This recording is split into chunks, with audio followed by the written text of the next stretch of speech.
बोरकर गुरुजी, विश्व ज्योतिषाचार्य, ब्रह्मांड ज्योतिष कार्यालय, मुक्काम पोस्ट रावेर, जिल्हा जळगाव, महाराष्ट्र। रावेरचा पिनकोड नंबर आहे 425508 आणि माझा मोबाईल नंबर आहे 9850015558। ब्रह्मांड ज्योतिष कार्यालयाची कुठेही शाखा नाही, माझ्यामार्फत कोणीही मार्गदर्शन करत नाही, मी स्वतः करतो। बुधवारी ब्रह्मांड ज्योतिष कार्यालयाला सुट्टी असते। व्हॉट्सअपवर मार्गदर्शन सुरू झालेलं आहे। ज्यांना सेवेचा लाभ घ्यायचा असेल त्यांनी व्हॉट्सअपवर माहिती टाकावी आणि विचारणा करावी। आपले विषय, आपली जन्मतारीख, जन्म वेळ, जन्म ठिकाण आणि आपल्याला जी काही समस्या आहे त्याचं सविस्तर वर्णन आणि मला बोलता येईल असा मोबाईल नंबर त्यामध्ये असावा। असं असताना 2-3 दिवसाच्या आत मी आपल्या व्हॉट्सअपच्याद्वारे 2 पानं सविस्तर असे आपल्याला मार्गदर्शन करणारे टाकेल। पहिलं पान हे आपल्या समस्येचं आणि दुसरं पान उपासनेचं राहील। आणि असं असताना याच्यासोबत व्हॉईस मेसेज जाईल। काही तुम्हाला वाचून समजणार नाही म्हणून व्हॉईस मेसेज हा परिपूर्ण असेल। याच्या उपर आपल्याला काही शंका असले त्या विषयाबाबत तर आपण मोकळेपणे विचारू शकता।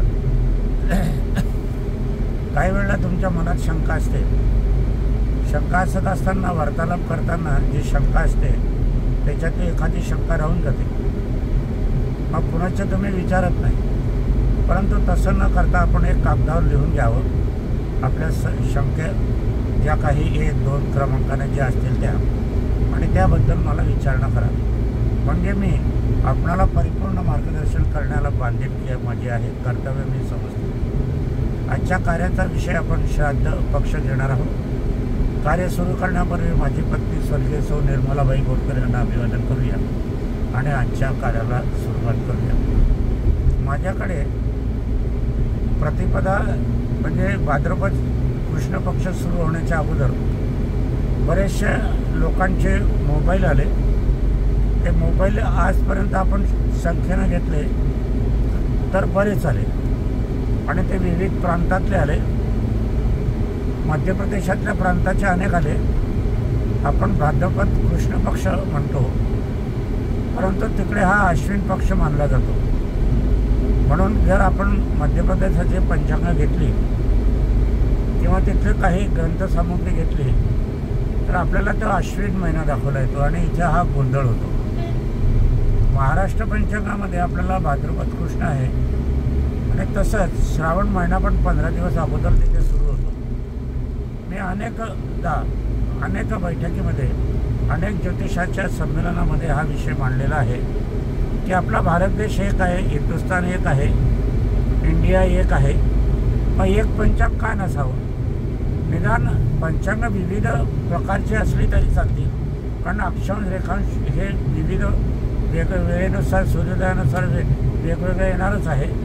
परंतु तिथी, वार, नक्षत्र, महिना हे तर सारखं यायला पाहिजे। समजा अमावस्या आपल्याकडची एकाच वेळेस लवकर संपत असेल, तिथे उशिरा संपत असेल, तो भाग वेगळा। परंतु महिना जो आहे, वार जसा जो सारखा असतो, आपल्याकडे रविवार तर आपण हिंदुस्थानात कुठे गेला तर तो रविवारच असतो। पण हे मात्र आपल्याला मात्र श्रावण महिन्याचा महिना इथे वेगळा दाखवला जातो। हे काही मलाही पटत नाही, पुष्कळांनाही बी पटत नाही आणि इथे गोंधळ उडत असतो। म्हणून काही जण माझ्याकडे येतात, मध्य प्रदेशचे पंचांग घेऊन, का हा तर अश्विन आहे तुम्ही भाद्रपद म्हणतात, मग त्यांना मला पंचांग माझं दाखवावं लागत। खरं तर मध्य प्रदेशपासून वरची पंचांग खोटी आहे असं मलाही म्हणायचं नाही, परंतु ती पद्धत आहे, ती आता पद्धत निदान स्वातंत्र्याच्या आता 80व्या शतकाकडे आपण चाललो आहोत, तर ती बदलायला हवी। आणि शक्यतोवर महाराष्ट्राचं जे जातीपंचांग आहे हे ॲक्युरेट आहे। सर्वजण जातीपंचांगाचाच उपयोग आमच्याकडे महाराष्ट्रात घेत असतात, पूर्ण महाराष्ट्रात। इतरही पंचांग कमी असतात, कमी दर्जाचे असतात असं नाही। आपण राजंदेकरचं पंचांग अकोल्याचं घेतलं तेही आहे, सातारा कराडचं पंचांग घेतलं तेही योग्य आहे। त्याबद्दल वाद नाही. पंचांगे ही सगळे सारखे असतात, परंतु जी काही जसा तिथी आपली आहे बरोबर असते, नक्षत्र बरोबर असते, योग बरोबर असतो, करंट बरोबर असते, मग महिना काय बरोबर नको? हा माझा प्रश्न आहे. म्हणून सामान्य माणसाचा गोंधळ उडू नये म्हणून प्रत्येक पंचांगकर्त्याने एखादी बैठक घेऊन आणि सरकारने पण याच्यामध्ये हात घालावा आणि विचारणा करावी की एक पंचांग भारतामध्ये लागू करायला हवं, जेणेकरून सर्व संबंधित नेते म्हणजे हा महिन्याचा गोंधळ होणार नाही. आता महाकालेश्वर उज्जैनमध्ये ज्यावेळेला 15 दिवस अगोदर श्रावण महिना असतो आणि मग श्रावण महिन्यानंतर 30 दिवसानंतर मग तिथे अमावस्येचा कार्यक्रम संपवला जातो आणि त्याचनंतर मग महाराष्ट्रात लोकांची गर्दी तिथे होते. म्हणजे असा गोंधळ तिथे उठतो आणि मग तिकडचे ब्राह्मण म्हणतात आता श्रावण संपलेला आहे, मग काय करावं?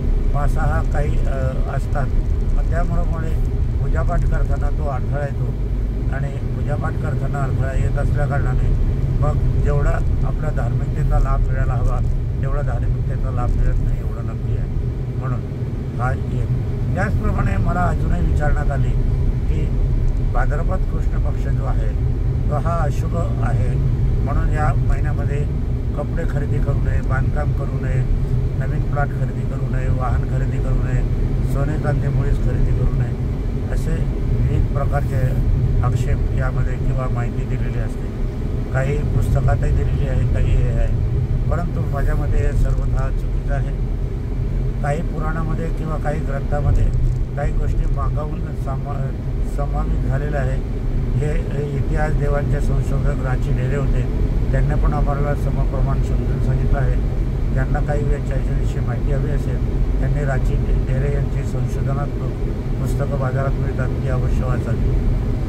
आता वास्तविक पाहता भाद्रपद कृष्ण पक्ष हा 15 दिवसाचा असतो. प्रतिपदापासून अमावस्या पावतर 15 दिवस आणि जी शेवटची असते ती अमावस्या असते. आता खऱ्या अर्थानं हा जो आहे तर आपले आईवडील या ठिकाणी या महिन्यामध्ये आपल्या घरी येतात, जमिनीवर येतात, पृथ्वीवर येतात, एवढं तितकंच खरी, पण आपल्या घरी येतात. त्या घरी येतात तर आईवडील येत नाही, 3 पिढ्या आपल्याकडे येतात. आजोबा आजी, आई वडील, पंजोबा पणजी अशी येतात. जे काही निधन झालेले आहेत त्या व्यक्तींची पिढी ते आपल्याकडे येतात. आता आपल्याकडे ते येत आहे, वर्षभरातून एकदा येत आहे, तर मग हा माझ्या म्हणण्याचा अर्थ असा आहे का मग हे दिवस अशुभ का समजले जातात? आपले प्रत्यक्ष आईवडील येताना अशुभ येत आहे. एखादा महाराज आपल्याकडे येतो, साधू संत आपल्याकडे येतात, मग तो दिवस शुभ, आणि आपले आईवडील येतात तो अशुभ. हा गोंधळ काही उचित नाही, योग्य नाही. मलाही तो पटेन असा नाही आहे. वास्तविक पाहता या दिवसामध्ये तुम्ही घराला रंगरंगोटी करा, आईवडील येत आहे रोषणाई करा, तुम्ही शहनाईचं वादन करा, वाजंत्री वाजवा आणि हार गुलदस्ते तोरण किरण दाराला लावा आणि त्यांचं स्वागत करा. आईवडिलांचं स्वागत करा आणि सगळ्या कुटुंबाने एकत्र येऊन आईवडिलांचं स्वागत करायला हवं. आता या ठिकाणी आपल्याला श्राद्ध पक्ष असतो हा, तर श्राद्ध पक्ष असं नसताना या ठिकाणी आपल्याला सांगायला असं वाटते की प्रत्येकजण या ठिकाणी त्या तिथीला श्राद्ध करीत असतो, परंतु खऱ्या अर्थाने आपल्याला जर याच्या पुढे निधन झालेला व्यक्ती असलेला मग त्यांचं श्राद्ध या वेळेला कसं करता येईल हाही एक प्रश्न येतो. पण ज्यांना तिथी माहीत नाही, वार माहिती नाही, महिना माहीत नाही, काही माहीत नाही, असे काही त्यावेळेला न शिकलेली मंडळी त्यावेळेला होती पूर्वापारपासून, म्हणून तो पंचांगात उल्लेख आलेला आहे. म्हणून या वेळेला श्राद्ध केलंच पाहिजे असं नाही, तिथीनुसार मात्र श्राद्ध करावं एवढं मात्र नक्की. आता माझी पत्नी स्वर्गीय सौ निर्मलाबाई बरोबर हे चतुर्दशीला गेले, कृष्ण पक्षातच गेलेली आहे. त्यामुळे मासिक श्राद्ध ज्या वेळेला आपण करतो त्यावेळेला चतुर्दशीला मी श्राद्ध करणार आहे आणि करीतच असतो. आता या महिन्यामध्ये नवमी तिथीला अविधवा नवमीचं श्राद्ध येते. अविधवा नवमीचं श्राद्ध म्हणजे ज्या सौभाग्यवती स्त्रिया गेल्या आहेत, ज्यांचं ते निधन झालेलं आहे, त्या सर्वांसाठी हा दिवस त्यांनी केलेला आहे. हा दिवस का केलेला आहे तर ज्यांना तिथी माहिती नाही, वार माहिती नाही, त्यांच्यासाठी तो आहे, इतरांनी करण्याची गरज नाही. मी अविधवा नवमी असल्या कारणाने आणि ती माझी पत्नी चतुर्दशीला गेली असल्या कारणाने मी अविधवा नवमीला श्राद्ध करीत नाही. अविधवा नवमीला माझी पत्नी सौभाग्यवती गेली असताना सुद्धा मी श्राद्ध करत नाही, हे लक्षात घ्या. मी चतुर्दशीच्या दिवशी आणि मी वेळ पाळतो. मी 2:04 दिवसा गेलेले म्हणजे 14:02 तर मी 14:02 म्हणजे दुपारी दिवसा 2:14 म्हणजे 2:04 मी श्राद्ध आरंभ करतो आणि पाठीला वाढतो. आणि सर्व पदार्थ म्हणजे खीर आणि उडदाचे वडे असा पदार्थ सर्वसामान्य परंपरेतून आलेला हा पदार्थ आहे. परंतु शास्त्रसंमत तो आहे नाही आहे ती गोष्ट वेगळी. परंतु आपल्या आईवडिलांना किंवा जे निधन झालेलं आहे त्यांना कोणत्या गोष्टी आवडत होतात त्या गोष्टीचा उहापोह करून मी ते पदार्थ करायला लावतो. माझ्या पत्नीला पुरणाची पोळी आवडत होती आणि देशी तूप गावरानी तुपाची वाटी आवडत होती, कारण ती विदर्भातली होती. विदर्भामध्ये पुरणाची पोळी तुपाच्या वाटीत बुडून खाण्याचा प्रघात आहे. मग त्याप्रमाणे मी पुरणाची पोळी आणि तुपाची वाटी तिच्या श्राद्धाला करत असतो.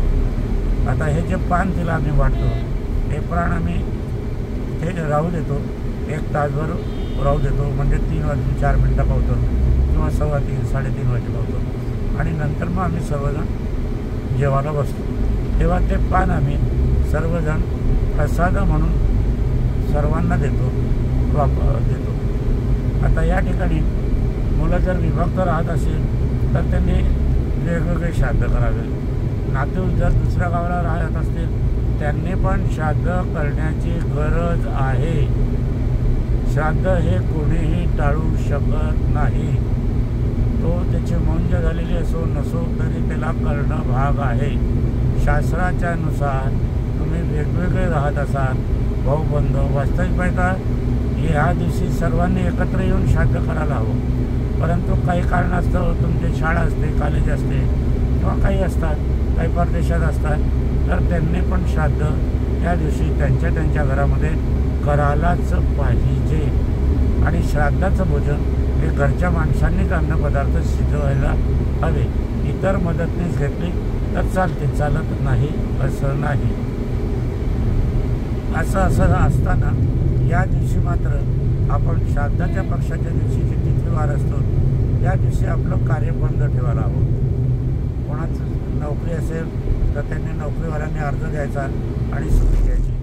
जे काही उद्योगधंदे असेल त्यांनी उद्योगधंदा बंद करायचा आणि ज्यांचं निधन आहे त्यांच्या निधनाच्या स्मृती आणि आठवणीत हा दिवस घालवायचा.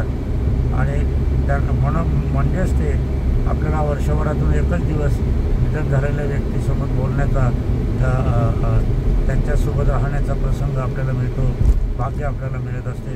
म्हणून हा दिवस त्यांच्या सान्निध्यातच आपल्याला काढणं योग्य आहे असं मला तरी वाटते. आणि मी त्या दिवशी त्याचप्रमाणे आता करत असतो.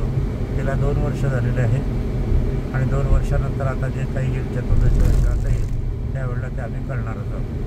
आणि मी प्रत्यक्ष आम्ही आता काही वेळेला काय आहे, पुष्कळशी जी नाकर्ती मंडळी आहे किंवा जी आईवडिलांशी बिनतुष्ट वाद होतात, आईवडिलांचा गैरसमज होतात, असे काहीतरी जे लोक असतात ते म्हणजे आईवडिलाचे कपडे फेकून द्या, आईवडिलाचं साहित्य पलंग असेल तो टाकून द्या, आईवडिलाचा फोटोसुद्धा लावू नका, असे काहीतरी विचित्र सांगत असतात. आईवडिलाचा फोटो लावायचा नाही, आईवडिलाच्या इस्टेट मात्र घ्यायची, संपत्ती मात्र घ्यायची, त्याच्यावर जगायचं, त्यांचे पेन्शन खायचं. आणि हे तुमचं हाडं मासं आहे ते आईवडिलाची जायची नाही, मग ते का बरं फेकत नाही तुम्ही, असा माझा प्रश्न मी विचारत असतो. म्हणून आपण आईवडिलांचे श्राद्ध करत असताना त्यांच्याच जागी श्राद्ध करायला हवं. ते जिथे झोपत होते, जिथे कार्य करत होते त्याच जागी आपण श्राद्ध करायला हवं. आपण श्राद्ध इतर ठिकाणी कुठेही करण्याची गरज नाही. आणि इथे करत असताना जर काही असते जिथे निसर्गात गेलेले आहे, ज्या नदीपात्रात ज्या तीर्थाटनामध्ये तुम्ही गेलेलं आहे तिथे श्राद्ध हे केलं तरीही चालेल, अतिउत्तम ते ठरणारं आहे.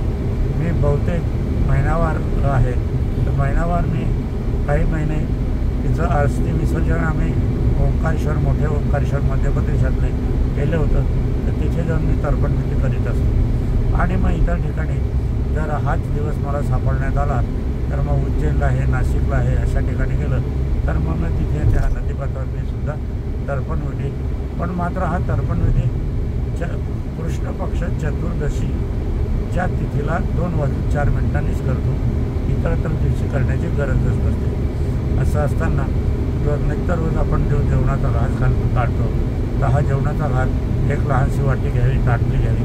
तिथे आपण जेवण करतो आहे त्याच्यात थोडासा भात, थोडंसं वरण गिरण कढी त्याच्यावर टाकायचं आणि तो घास आपल्या गच्चीवर, पत्रावर, टेरेसवर बाहेर ठेवून द्यायचा आपल्याला. असं करायचं. आणि ती सोय जर नसेल, तुम्ही फ्लॅटमध्ये राहत असाल, ती जर सोय नसेल तर आपण तो सगळ्या शेवटी असा ग्रहण करून घ्यायचा, तोही चालते, त्याबद्दल वाद नाही. कारण तुम्ही जे आहे तर आईचे अंश आहे, वडिलाचेच अंश आहे.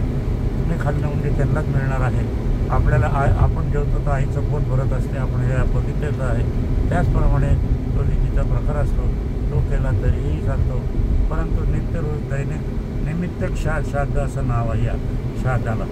तर श्राद्ध ज्या वेळेला निधन होते, जीव जातो, प्राण जातो, त्या क्षणापासूनही श्राद्ध करायचं असते. आता आमचं ज्या वेळेला झालं 2023ला तिचं निधन झालं सप्टेंबर महिन्यात 13/9/2023मध्ये. तर आम्ही तिचा प्राण गेल्याबरोबर आम्ही श्राद्ध करायला सुरुवात केली. तर 16 दिवस आम्ही केलं आणि कर्मांतरानंतर मग दर महिन्याला मासिक श्राद्ध केलं. आणि वार्षिक श्राद्ध हे जे आहे, काही लोक 11.5 महिन्याचं करतात, पण 11.5 महिन्याचं करू नये, त्याला नाही 12 महिन्याचंच करायचं. जे कारण काही शुक्ल पक्षात जर निधन झालं तर मग आदल्या कृष्ण पक्षात तुम्ही करणार का? आधी त्यांचा मृत्यू झाला आहे का? कृष्ण पक्षात निधन झालं असेल तर मग शुक्ल पक्षात 11.5 महिने म्हणून तुम्ही श्राद्ध करणार का? अगोदर 15 दिवस त्यांना निधन आणणार का? हे प्रश्न बाजूला ठेवून आपण जे आहे शास्त्रामध्ये जर आपण पाहिलं तर शास्त्रामध्ये 12 महिनेच सांगितलं आहे. वर्ष श्राद्धच म्हटलेलं आहे. 11.5 महिने हे सर्वतः चुकीची गोष्ट आहे, चुकीचं म्हणणं आहे, चुकीचं वापर आहे आणि शास्त्रसंमत मुळीच नाही. धर्मसिंधू आणि निर्णय सिंधू हे आपले ग्रंथ आहेत, याच्यामध्ये उलगडं आहे. काही जाणकार आपल्याला ब्राह्मण वर्ग असेल, जाणकार पूजारी वर्ग असेल आपल्या गावाकडे, तर त्यांना पण विचारून घ्यावं, त्याबद्दल वाद नाही. असं विचारत असताना आपण आपली माहिती करून घ्यावी. कारण हा जो विधी आहे हा देवादिकांच्या विधीपेक्षा श्रेष्ठ विधी आहे, तेवढं नक्की. आता एखाद्या देवादिकांचा विधी नाही केला तरी चालतो, परंतु श्राद्ध हे झालंच पाहिजे. कारण की काय, जे आपल्याला गणपतीने दाखवून दिलेलं आहे. गणपतीने आद्य पूजेचा जो मान मिळवलेला आहे तो आईवडिलांचा नमस्कार करून, आईवडिलांच्या प्रदक्षिणा करून त्यांना तो मिळालेला आहे. असा हा योग आहे. तर श्राद्ध हे कसे सुरू झालं? तर श्राद्ध हे कर्ण आहे. कर्ण हा दानी होता आणि दानी होत असताना इंद्रांनी सांगितलं, यमाने सांगितलं, शंकरांनी सांगितलं, या कर्णाला ताबडतोब स्वर्गाची दारं उघडी करा आणि त्यांना तिथे स्थान द्या. आणि ते मग तिथे आल्यावर मग त्यांना भूक लागली, मग भोजन द्या. मग भोजन पात्रामध्ये त्यांच्यामध्ये चांदी, सोनं याचे आहार दिला त्यांना. म्हणजे लाडू सोन्याचा, भात चांदीचा असं करायला दिला. तर ते कर्ण म्हणाले, आता हे कसं काय मी खाणार म्हणे, हे चांदी सोनं खाता थोडे येतात म्हणे, जेवण करता थोडीच येते, हे भोजन थोडीच आहे, याचं पोट थोडीच भरणार आहे. तर त्यावेळेला सर्वांनी सांगितलं, तो पृथ्वीवर ज्या वेळेला दान धर्म केला तो फक्त तुम्ही सुवर्णाचा आणि चांदीचाच केलेला आहे, रौप्याचाच केलेला आहे, म्हणून तुम्हाला तुमच्या वाटेला तेच आम्ही देणार आहोत. तर तुम्हाला जर अन्न पाहिजे असेल आणि अन्नाशिवाय जगणं कठीण आहे, म्हणून तुम्ही भाद्रपद कृष्ण पक्षामध्ये तुम्ही पुन्हा पृथ्वीवर जा आणि तिथे जाऊन तुम्ही अन्नदान करा.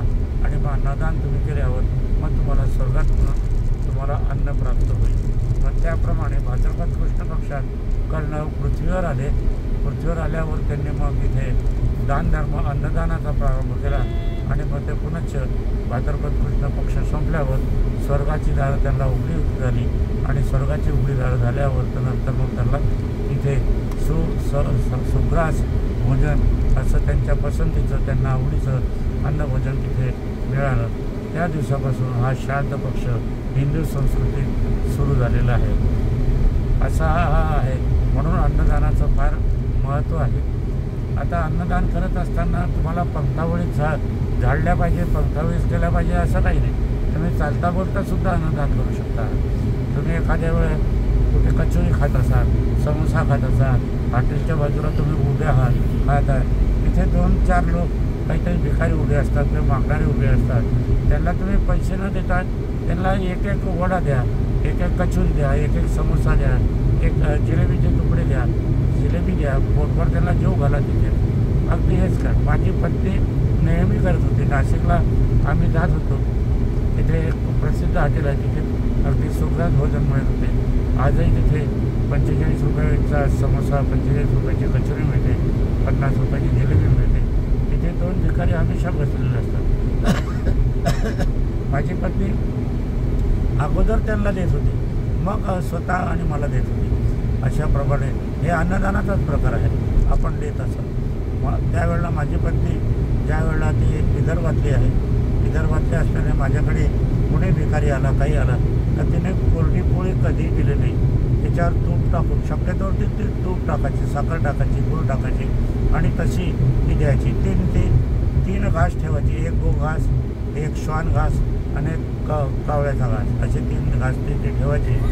त्यावेळेला आमचं लहानसं घर होतं, त्यामुळे ते आम्हाला चालू होतच असतं. त्यामुळे आम्ही ते बघत होतो आणि ते आम्हाला असं बघत असताना त्यावेळेला त्यांनी ते करत होतो. असं आपण बघत असताना हे अन्नदानच असते. तर अन्नदान कळत न कळत द्यायचं असते. आपण आता गाडीत चाललेलो आहे, गाडीत चाललेलं आहे, गाडीमध्ये कोणी असलं, ड्रायव्हर साहेब असले, आपण असलो तर आपण जेवण करतो, ते अन्नदानच असते. कुठेही आपण गेलो, आपण जेवणाच्या वेळेला एखाद्याला तुमचं दुकान असलं, गिराईक असलं, मित्रपरिवार असला, शेजारी पाजारी असला, नाश्ता जरी करीत असला तरी तुम्ही करा. आता माझ्याकडे दिगंबर जैन आहे, उज्ज्वल डेरेकर आहे. ज्यावेळेला माझी पत्नी होती त्यावेळेला माझी पत्नी आम्हाला फराळ आणत होती 9-9:30ला. तर नेहमी ती अगोदर उज्ज्वल डेरेकरांना सांगून ठेवायची की तुम्ही या बरं, आज पोहे करणार आहे, आज बाहेरून आणणार आहोत आम्ही. तर ते नेहमी आमच्याकडे असायचे, आम्ही त्यांना जीव घालत. असं आहे, अशी परंपरा नाही, हे अन्नदानच असते. कळत न कळत होणारे हे अन्नदान असते. आणि म्हणून आपल्याला हे अन्नदान असताना आपण चहा घेतो, 2-4 पैसे उरतात, 2 रुपये उरतात, तर ते आपण तिथे देऊन द्यावे, उरलेले पैसे घेऊ नये. असं मी नेहमी करतो, कुठेही करतो. असं असताना कळत न कळत होणारे अन्नदान हे फार श्रेष्ठ आहे. त्याच्यासाठी 5-50 लोक, 100-125 हजार लोक पंक्तावळी करायचा असंही काही नाही आहे. आणि पंक्तावळी करत असला तर मग तुम्ही एकाच वेळेला करला, हे तर नित्यवृत्त अन्नदान असते. असं मी माझ्या जेवणाच्या वेळेला मी करत असतो.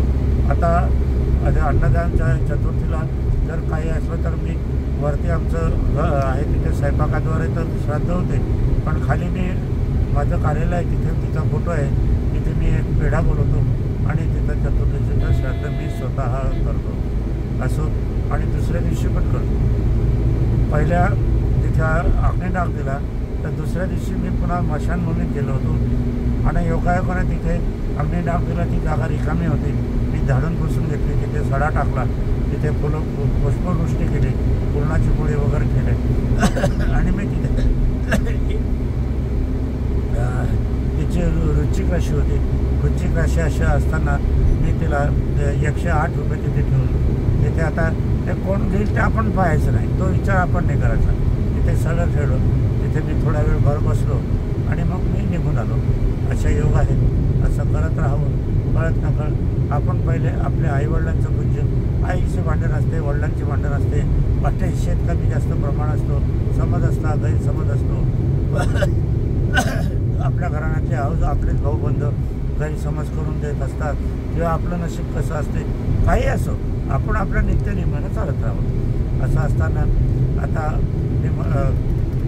आम्ही सासू सासऱ्यांना किंवा माझ्या आईवडिलांना दसऱ्याच्या दिवशी साडी चोळी देणं, आपलं हे करणं, मिठाई देणं, धोतर गितर देणं, आपलं जे कर्तव्य आहे ते करत राहावं. आपण कोण काय करतं हे बघणे, आपली गाडी कशी चालवायची हे आपण, कर्माची गाडी आपण कशी चालवायची हे आपण बघायचं असतं. कोण कशी चालवत आहे हे आपण नाही बघायचं आहे. आपली गाडी कर्माची हे पाय, कारण मग कर्मगती आपल्याला साथ देणार आहे, दुसऱ्याचा साथ देणार नाही.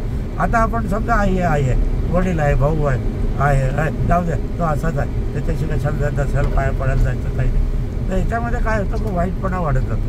आता वाईटपणा वाढत असलो, माझ्या भावाने मला नमस्कार नाही दिला, आशीर्वाद नाही दिला मोठा असला तरी तो माझ्या कर्मगतीत आशीर्वाद हा लिहिलाच जाणार आहे. कारण मग कर्मगती लिहिण्याचा अधिकार मला नाही, माझ्या मोठ्या भावाला नाही, आईवडिलांना नाही, माझ्या सासू सासऱ्यांना नाही, कोणाला नाही. मग त्या कर्मगतीचा हिशोब लिहिण्यासाठी आपण आपल्या तऱ्हेने आपण चांगलंच आहोत असं माझं म्हणणं आहे. असो, आजचा कार्यक्रमाला इथेच विराम देऊया. माझे विचार आपल्याला आवडत असले तर इतरांना शेअर करा आणि हे शेअरचं पुण्य तुम्ही पण घ्या. बुधवारी कार्यालयाला सुट्टी असते. यंत्रसिद्धी वाटण्याचं काम सुरू झालेलं आहे. 7x11चं पाकिट पाठवा, त्याच्यावर 25 रुपयाची पोस्टाची तिकीट लावा. विश्वज्योतिषाचार्य बोरकर गुरुजी, मुक्काम पोस्ट रावेत, जिल्हा जळगाव, महाराष्ट्र 425508, पिनकोड नंबर 9850051558. हा माझा मोबाईल नंबर. स्पीड पोस्टाने दुसऱ्या पाकिटात घालून हे माझ्याकडे पाठवून द्या. आपलं पाकिट आल्यावर आपल्या पाकिटामध्ये यंत्रसिद्धी आम्ही पाठवून देऊ. पण हे कास फेमस करावी लागेल. आपल्याला पूजापाठ करण्याचं कारण नाही. माता कामाख्या देवी आश्रमगृहातून ते निमंत्रित करून आलेले आहेत. ते मागच्या महिन्यात आलेले आहे. जवळपास आज त्याचा स्टॉक संपेल. आता तो दिवाळीनंतर सुरू होईल. ज्यांना हवं असेल त्यांनी ती मागून घ्यावी. असो, पण श्रद्धा असेल त्यांनीच ती मागावी, इतरांनी मागू नये. कारण आपण मागवली आणि आपण त्याप्रमाणे राजप्रेम केले नाही, टाकून दिली तर इतरांचा पुण्याचा हक्क हिरवून घेतल्याचा तुम्हाला दोष लागेल. म्हणून तसं न करता आपण श्रद्धा ठेवावी. आपण जशी देवावर श्रद्धा ठेवतो, देवाला आपण काही म्हणतो का, तू देत असेल, तू देशील तर मी तुझ्या मंदिरात येईल, मी तुझं रामनवमी करेल, तुला राधाकृष्ण करेल, हे असं करेल असं आपण काही म्हणतो का? असं आपण म्हणत नाही. म्हणून आपण त्याप्रमाणे श्रद्धा ठेवून मंदिरात आपण जातो. आपण शनिवार करतो, व्रतवैकरण करतो. आपल्याला मुलं झालं ते आपल्याला वापरतील का, सुनबाई आपण आणू, ती चांगली आहे का, तर आपण हे बघायला हवं. आपण ती नसेल चांगली निघाली तर काय करणार मग? पण आपण ती काही परीक्षा करतो का? पण आपण आपलं कर्तव्य करावं. कोण काय करतं आहे हे आपण बघायचं. आपला मार्ग, आपली गाडी आहे, आपण गाडी कशी चालवायची कर्माची हे आपल्या हाती आहे. म्हणून कर्माची गती नीट चालवा, नीट वेगाने चालवा, जास्त वेगाने चालू नका, आनंदाने चालवा, समाधानाने चालवा. कर्मगती आपल्याला निश्चितच लाभतील, आईवडिलांचे आशीर्वाद लाभतील. आणि मी तुम्हाला वारंवार सांगतो, भाद्रपद कृष्ण पक्ष हा अशुभ मुळीच नाही. जो अशुभ म्हणत असेल त्याला तो अशुभ आहे असं म्हणेल. कारण अशुभ तोंडातून निघणारं तर तो अशुभच असेल. आईवडिलांचा कुठलीही वस्तू फेकू नका, जाळू नका, काही नका. मी जे काही 2 दिवसापूर्वी मी जो शर्ट घातला होता तो माझ्या पत्नीचा शेवटच्या अंतिम निधनाच्या वेळीचा शर्ट होता. तिच्याच पलंगावर मी झोपतो, तिच्याच गादीवर झोपतो, तिच्याच अर्थून पाकडून मी घेतो. आणि माझ्या बेडरूममध्ये आहे. आता बेडरूम म्हणायचं काही सोय नाही, निघण्याची जागा म्हणावी लागेल कारण ती नाही आहे. तर माझ्यामध्ये 4 फोटो मी 40 इंच बाय 40 इंचाचे असे 4 फोटो लावलेले आहेत. 4ही दिशाला लावलेले आहेत. दक्षिण दिशा काय नको, पूर्व दिशा काय, उत्तर दिशा काय. पृथ्वीवरील कोणालाही दिशा नाही, पृथ्वी ही दिशाहीन आहे असं माझं चॅलेंज आहे. शास्त्रसंमत मी सांगतो, पृथ्वीवरील पूर्व पश्चिम दिशा कोणालाही नाही. कारण पृथ्वी ही सूर्याभोवती फिरते. सूर्याभोवती फिरत असताना पृथ्वी स्वतःच्या आसाभोवती फिरते. मग स्वतःच्या आसाभोवती फिरणारी वस्तूला दिशा कुठे असते? दिशा नसते. आपण आता बोलतो आहोत, कधी पूर्वेला, कधी पश्चिमेला, कधी दक्षिणेला, उत्तरेला तोंड राहील. म्हणून दिशा नाही हे लक्षात घ्या. असं याच्याविषयी स्वतंत्र सविस्तर आपण जेव्हा मला आठवण स्मरण करून द्या त्यावेळेला मी त्याच्या बाबतीत व्हिडिओ टाकेल. पुन्हा मी सांगतो, आपण आपली प्रतिक्रिया लेखी स्वरूपात मला दिलं तर अधिक उत्तम.